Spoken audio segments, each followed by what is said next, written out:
in verses 19 to 22, Paul wraps up, summarizes, concludes his argument of the last few paragraphs. Do you see how verse 19 begins? Consequently, because of all that, well then this. Well, what does he conclude? Verse 19, consequently, you are no longer foreigners and strangers, but fellow citizens with God's people, and also members of his household. Do we see the contrast again? Paul again reminds us back to what we were like before. You are no longer foreigners and strangers. That is, you're no longer people who don't quite belong, don't quite fit in. Those pictures are so moving, aren't they, when we see asylum seekers come perhaps across in boats and you see them being unloaded. But legally speaking, they're foreigners. They don't belong. They're strangers. They don't know people. Perhaps you know that experience of going into a big room full of people and you don't know anyone. And you just don't feel like you quite fit in. You're a stranger. Well, in that sense, that is what we were like. Do you remember back in verse 12, when Paul again calls us to remember that at that time you were separate from Christ, excluded from citizenship in Israel. We didn't belong to God's people. We were foreigners, we were strangers. But then again, the wonderful change that has come, back to verse 19. Consequently, you are no longer foreigners and strangers. So we were like before, but no longer.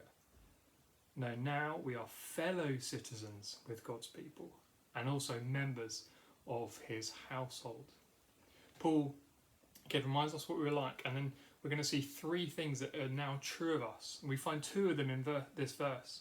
Firstly, we're fellow citizens, and also we're members of his house, his family.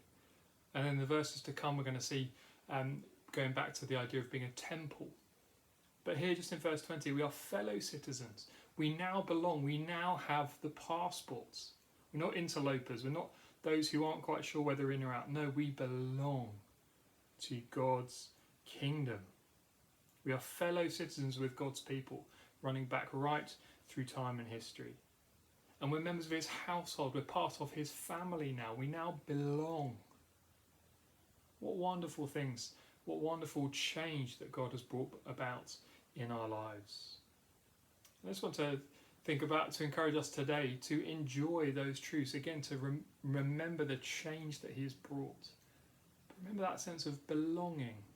If you are trusting in Christ, you belong. You belong to his kingdom. You belong to his family.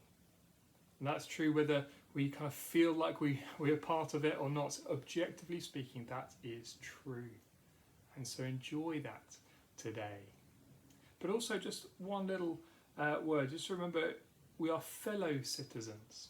The wonderful thing is, what is true for you personally, if you're trusting in Christ, is true for me and is true for all of God's people. We all belong together. And so let's be wary of any kind of divisions that Jesus has broken down. We must not build up again. And we are fellow citizens with every brother and sister who trust in Christ.